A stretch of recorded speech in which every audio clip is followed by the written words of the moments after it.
Scott Page is joining us. Scott is a regular fixture on the show. Hi, Scott. Yeah, hello out there, and hello, Ken Rakowski. Can I just embellish real quick for you? So you traveled with Pink Floyd, and we're going to do Supertramp. Okay. Two great, huge bands, right? I don't get it. When I ask millennials, they don't know who they are. Well, actually, it's kind of What? not so true. Really? Pink Floyd pretty much goes with everybody. No, that brand. I hope so. That brand is pretty. I'm hoping. Pretty big. And Supertramp? What about? Yeah, I mean, it's interesting because Supertramp is probably bigger in Europe. Yeah, that makes sense. All over Europe, they'll still sell out stadiums. Who's the guy sitting next to you? Who's this? Oh, man, one of my all-time favorite people on the planet. I've known this guy, actually probably my best friend, Mr. Kurt Marvis, a legend, ladies and gentlemen. Sitting a little too close to Mr. Page right now. No, well, not just a legend. From television to music to interactive, Kurt has touched everyone who's worked with some of the biggest technology companies like Microsoft, right? Indeed. All these major studios, all the major studios, every major record label. Yes. Right? Yep. And you've created your own music. You've shot all the music videos. I mean, you're a busy guy. I mean, Kurt had, and the most important radio stars. I know you, Ken. It's interesting because, Kurt won the Lifetime Achievement Award from MTV for the most _1 music videos. They did. How many music videos do you guys do there? I don't even know. Probably 300. So all during the whole heyday of the MTV days, and we worked on over at our place. We had the Rolling Stones, Janet Jackson, Garth Brooks. Got them all. Got them all. So you're a busy guy even to this day. We're not going to talk about what you're working on yet, or do you want people to know? No, not yet. Okay, so we will put you on the show by yourself soon. I can't wait. I want you to, because we're booked for the next couple of weeks. But we'll figure that out. But you both have a interesting responsibility today, and you're going to help mentor an up-and-coming rising star. You up for it? Awesome. Let's do it. So let's find out who our protege is. What is your name?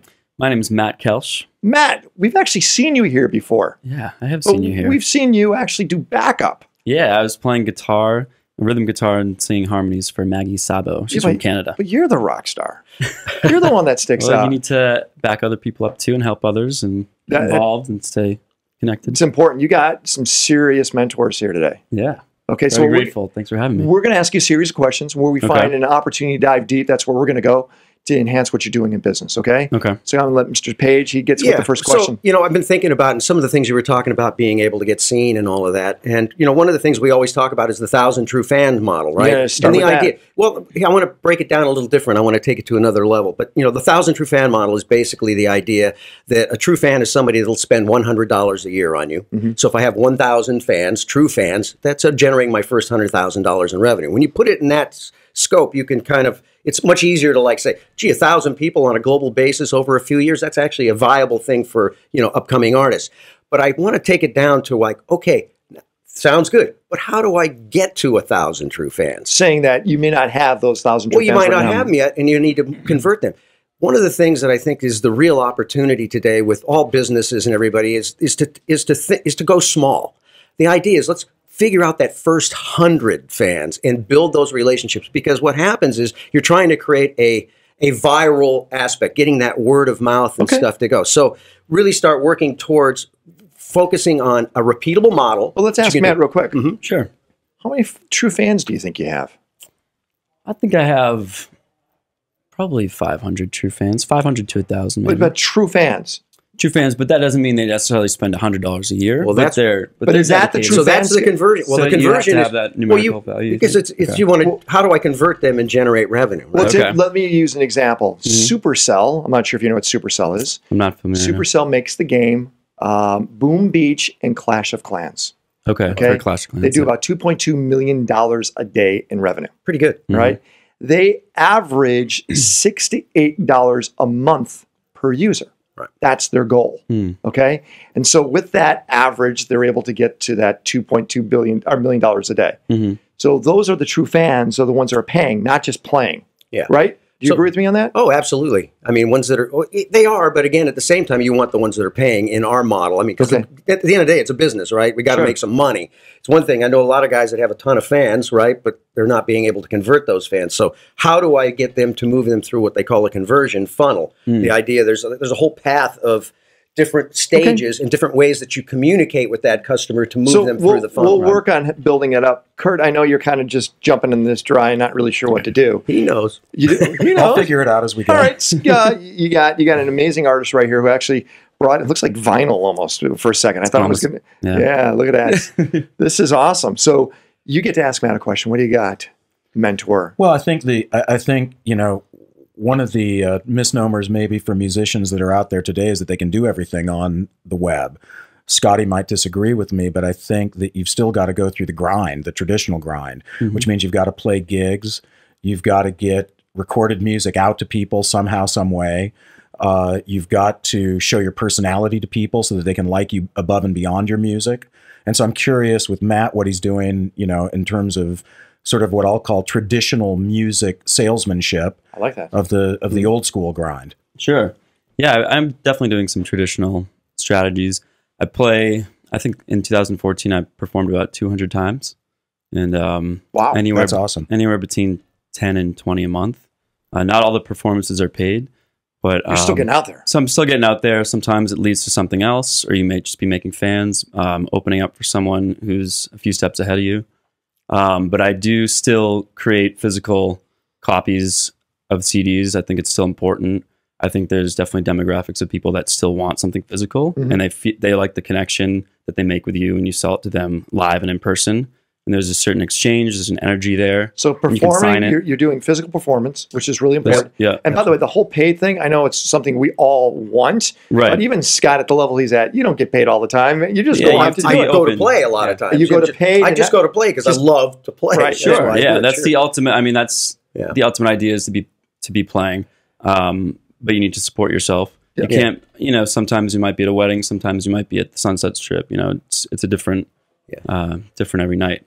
So what we'll do, Scott, I know you want to jump into something. Well, I just wanted to say, I want to tell Marvis, I totally agree. The old school is very important because remember, it's all built on relationships. And the number one place you can build a relationship is when you can talk to somebody face to face. So very important. Matt, people want to find out more. What is your website? My website is www.mattkoelsch, Koelsch, music.com. Great. When we come back, I'd love to hear something from you. Sure. Scott Page is joining us. Scott is our in-studio mentor. I don't know why I call you in-studio. You're mentoring all these artists that come in here. I love this gig. And we talk about the business of music, right? You are in this. Oh, yeah. Matter of fact, you want to announce, of course, your business? Yes, we're getting ready to launch Ignited Network, which is Ignited Artist, our accelerator program for artists, kind of like Y Combinator and those, but really designed around artists. So we're getting ready for that coming up. So I hate when I do the Hollywood mashup.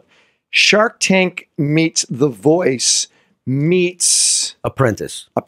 Yeah. So it's it's That's very awesome. interesting because you have the Trump hair. I got the Trump hair. You Baby, do. check me out. That's awesome. I got the little wings. So mentor today. I'm going to challenge you. Okay. On something right now. I'm going to make you feel uncomfortable for a moment. Don't do it. You always do this to me. Gosh, why do you do this to me? Okay. First, Kurt Marvis is joining us. Kurt, it's good to see Marvis. you. Kurt. Thank you very much, ladies and gentlemen. All my favorite people. If you remember the Faces of Death movies from the 80s, they used real ketchup. That's what it was. They didn't use anything other than that. Kurt is a maven when it comes to all this great content from the 80s and 90s.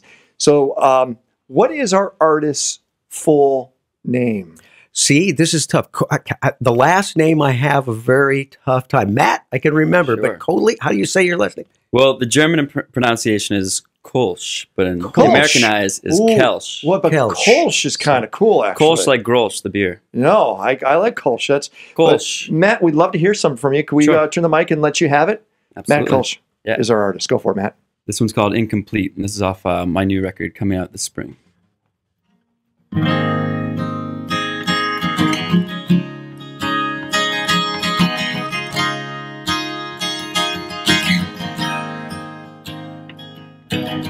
Baby, I know this sounds crazy, but when you come around, I don't know what it is. Maybe it's 'cause you're something different from what I am used to, but you're out of reach. It's nothing but a passing thing, but girl, you got me wondering what everything would be like if you were mine, mine, mine. Every time I see you leave, I'm wishing you were next to me. I don't wanna sleep, I feel like I'm incomplete. You're tired, ran circles on my mind. You're just the kind of distraction I've wanted all this time. It's useless, I try to be productive. Your smile is so seductive. You don't even try. It's nothing but a passing thing. But girl, you got me wondering what everything would be like if you were mine, mine, mine. Every time I see you leave, I'm wishing you were next to me. I don't wanna sleep, I feel like I'm incomplete.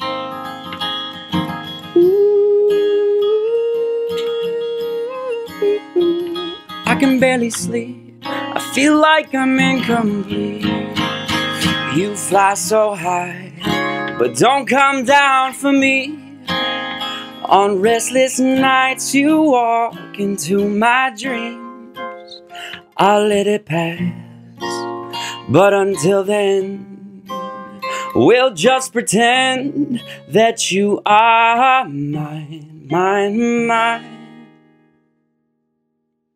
It's nothing but a passing thing, but girl, you got me wondering. Oh, oh, oh, yeah, yeah. It's nothing but a passing thing, but girl, you got me wondering what everything would be like if you were mine, mine, mine. Every time I see you leave, I'm wishing you were next to me. I don't wanna sleep, I feel like I'm incomplete. Ooh, I don't wanna sleep, I feel like I'm incomplete. Ooh, I can barely sleep, I feel like I'm incomplete. Yeah, man. Nice. Wow. Thank you so much. Nice lyric. I'm surprised because I see you do backup guitar all the time. I never hear you sing. Yeah, thank you. You actually, I'm not here to say anything about the other artists you perform with, but you're better than them. That's not true. You should go, yeah, I'm taking that. You got to embellish a little, right? Yep. Good job. Wow. People want to find out more. Where do they go? They can go to my Facebook or my Instagram, which is at Matt Koelsch. It's Koelsch. It's my last name. Koelsch or Koelsch. I'll take both. Okay, let me tell you about Moshe Zilberstein. None of you know who he is. You know Moshe? No, you don't. No. I don't know. Moshe came out with an app in the late 90s called Otago. Oh, yeah. Now, Otago was a competitor to ICQ. These were an instant messaging app. When instant messaging became real hot. MSN Messenger, AOL, AIM. Yep. And no one can spell Otago properly, and they couldn't find it. He had better technology than everything else was out there. And unfortunately, he couldn't be found, and he couldn't get the audience that he needed to build the business. Does that make sense? You know where I'm going with this guy? Oh, yeah, absolutely. Where am I going with this guy? Well, that last name might be a problem. Could make it hard for people to actually find you, remember who you are. Or find a way to make people remember it differently. Yes, there you go. Right? Okay.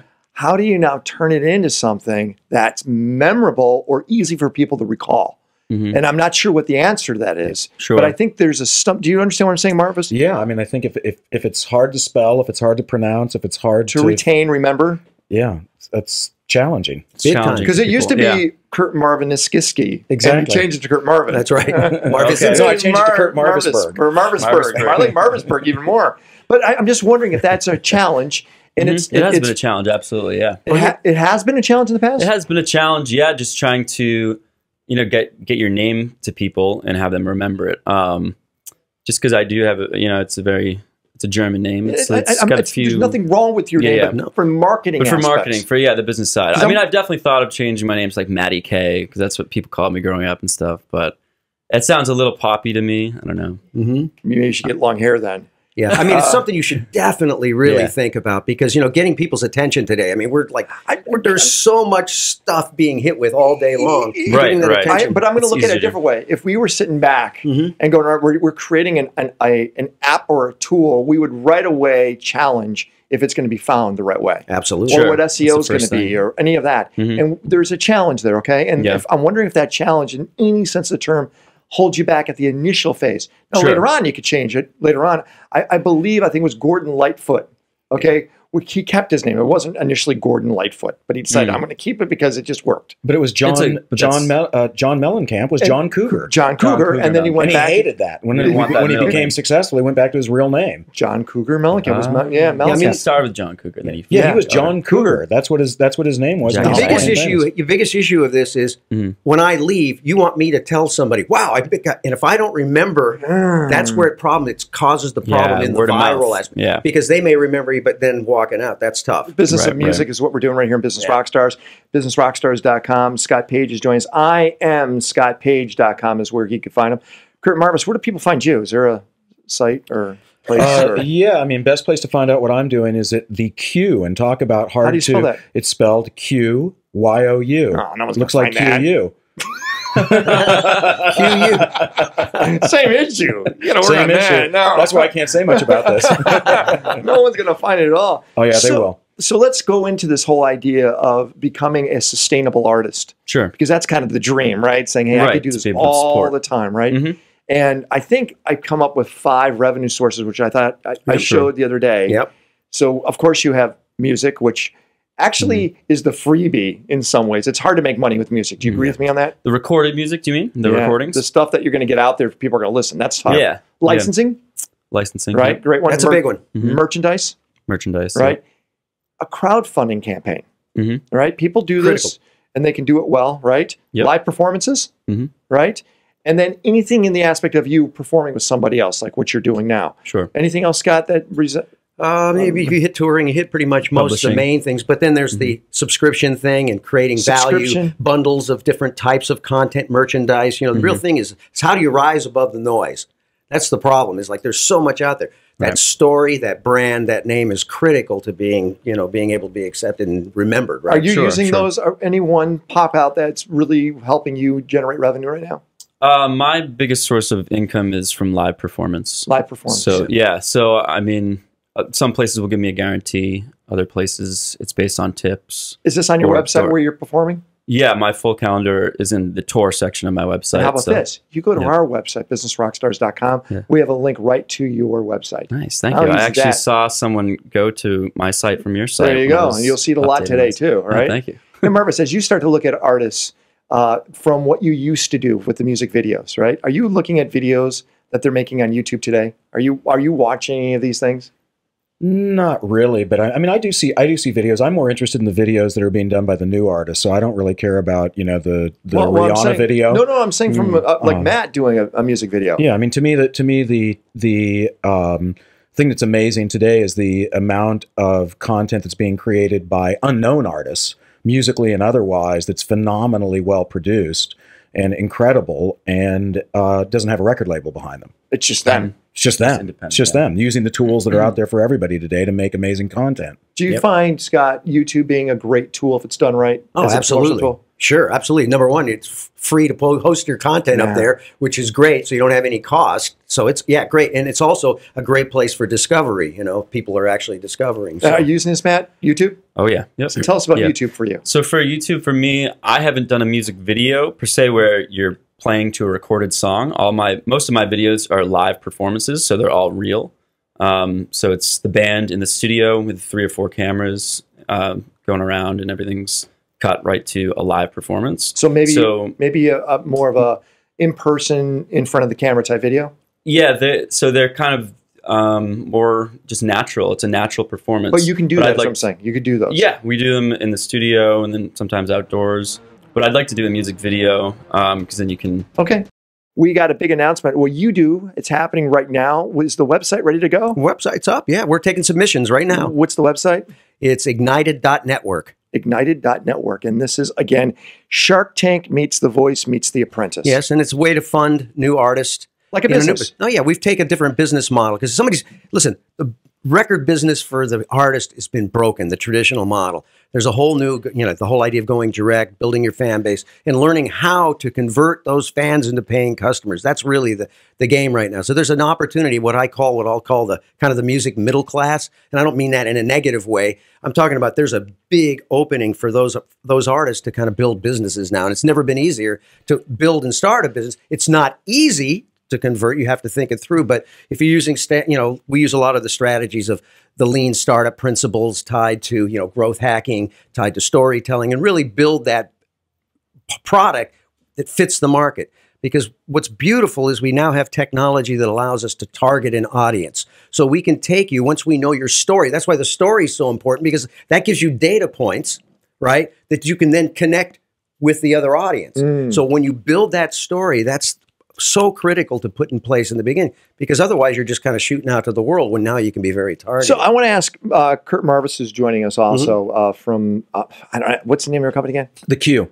The Q. Spell it again? Looks like QU. QU. Yeah. That's right. Spell QU. The QU. The QU. Yeah. Okay. And we'll talk about that later on. Okay. But it's kind of old and new mixed together. Yes. Do you agree with me on that? Yes. Yeah. And you also brought that up as we talked to our protege, Matt. You kind of have to have the old and new mixed together. You can't just say, hey, I'm only going to be online and that's it. You see, I'm not a big believer that I don't feel as strongly as what Scotty's saying is that the old model's broken. The old model's changed and it's shifted, but still selling music, playing music. I mean, the way I look at the world is there's more music being listened to today than ever in the history of music. Sure. That's because you can listen to it anywhere all the time now. There's streaming mechanisms. It's the same thing as video. Right? There's more video being viewed than ever before in the history of mankind by far, because you can watch video anywhere now. Same thing with music. So when you've got a ubiquitous listening audience, every place they go, everywhere they are, every time they're awake, they can listen to your music. How are you hitting them in all those places? How are you making sure that you're getting noticed in all the different places? But someone like Matt, who's, he's coming up in the ranks right now, he's got to pick and choose what his battles, his wars, and what he's going to focus on.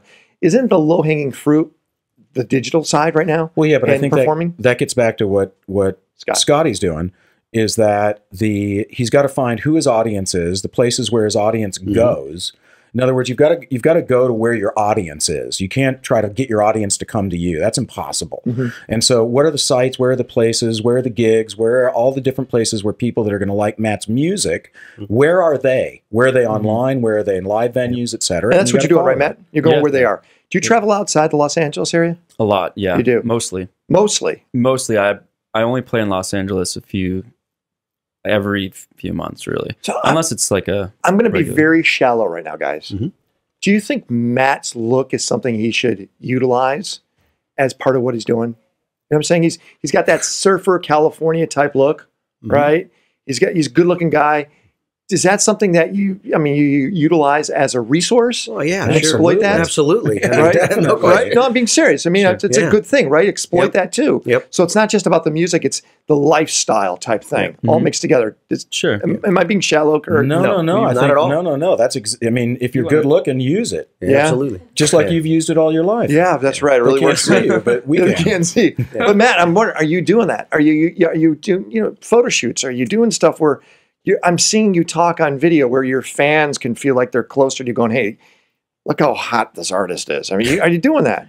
A little bit. I mean, for Instagram, I'll post, things about surfing, How often?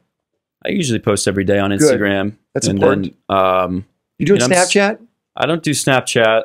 I don't know. It's unbelievable, this audience. When I say really? Snapchat, but when we say Instagram, they go, yeah, cool. I'll go look at some of your Instagrams. Yeah. The people that are on Snapchat, it's like a cult. It's like a different They get into it. I mean, right? See, I'm pointing at one of Bridget right here. Am I right? I mean, Snapchat, it's a religion to them. It's at a different level.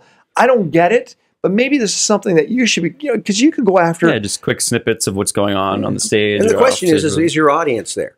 That's really the question, because different audiences are different places. What do you think? I'm looking at what I believe who's going to be one of your audience members right there. Yeah, I want to clear up, because you were saying the model. When I'm talking about the model's broken, and this is important so that it's clear, is I'm talking about the fact, trying to get a record deal. The record model is broken from the finances for the artist. The model as far as how much money you make. I don't know if you've seen that 30 Second to Mars thing where he talks about how the business model works with the record label. you know, it takes years to recoup your money. You're getting, that's the model I'm talking about that's being broken. Yeah, although, there's no record labels although as anymore. you well know, back in the heyday of the record business, even the marginal artists were still not really making any money. No, that's it was what I mean. only the hit guys who were, you know, the hit bands. Yeah, but see, now you get to own the audience, which is a really big difference. Definitely. You have direct access, and that's the key, is building that audience. And those live gigs, what is your conversion? What are you doing to convert people there? Are you picking up emails and things at every gig? Yeah, like every time I'm on stage, I'll hold up, hey, this is my latest record. You know, this was played on 130 independent college stations in the United States. I'm really proud of it. You can grab a copy. I'm doing a special tonight. It's $5. I also have free chapsticks. Let's just real quick, Matt, people want to find you. Where do they go? Matt, where do they go? www.mattkoelsch music.com. There you go. Go there, join the community, be part of what's going on. I am SkyPage.com. Yep. Mr. Kurt Marvis? QU, thequ.com. Which we'll find out a lot more coming up soon.